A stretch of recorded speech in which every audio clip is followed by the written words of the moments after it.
നമസ്തേ പ്രിയമുള്ള പ്രേക്ഷകരെ, കല്യാണവർമാവിൻ്റെ ചതുർഗ്രഹ യോഗം ചർച്ച ചെയ്യുന്നു.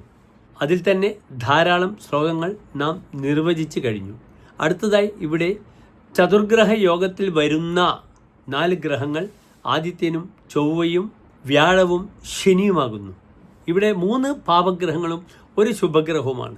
വ്യാഴം ശുഭഗ്രഹവും സൂര്യനും ചൊവ്വയും ശനിയും പാപഗ്രഹങ്ങളുമാകുന്നു.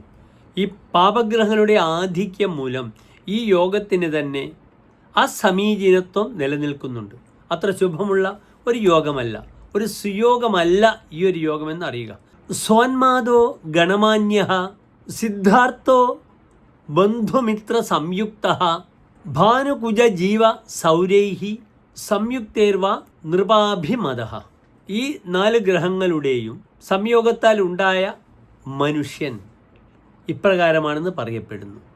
സോന്മാദഃ ഭവതി, ഇദ്ദേഹത്തിന് ഉന്മാദം ഉള്ള വ്യക്തിയാകുന്നു.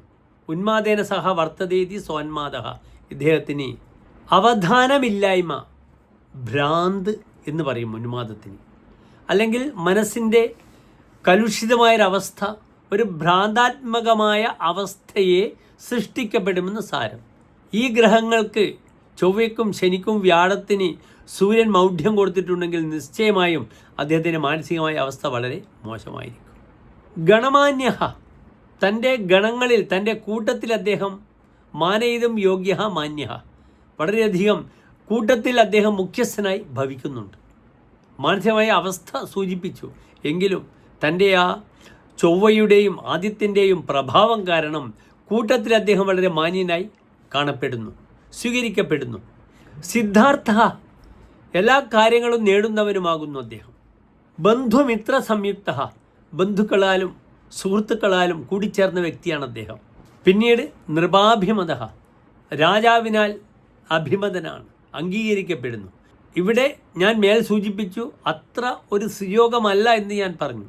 പക്ഷേ ആദ്യത്തെ ഉന്മാദമെന്ന അവസ്ഥയെ മാത്രമാണ് ഒരു ദുർയോഗമായി കണക്കാക്കപ്പെടേണ്ടതുള്ളൂ. ബാക്കിയൊക്കെ സുയോഗമാണ്. പക്ഷേ എന്ത് ലീഡർഷിപ്പ്, നേതൃത്വം അംഗീകരിക്കപ്പെടണമെങ്കിൽ തന്നെ മാനസികമായ അവസ്ഥ നന്നായിരിക്കണം. ഉന്മാദി എന്ന വാക്കുകൊണ്ട് ഞാൻ ഉദ്ദേശിക്കുന്ന അർത്ഥവ്യാപ്തി എന്താണ്?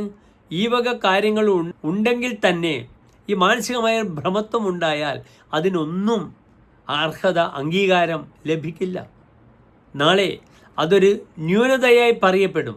അപ്പോൾ രാജാവിൽ നിന്ന് ലഭിക്കുന്ന അംഗീകാരം, അല്ലെങ്കിൽ മുമ്പേ നടക്കുന്ന സമൂഹത്തിൽ മുഖ്യസ്ഥാനത്ത് നടക്കുന്ന അവസ്ഥയൊക്കെ തന്നെ ഈ ഉന്മാദമെന്ന വാക്കിനാൽ നഷ്ടപ്പെടും.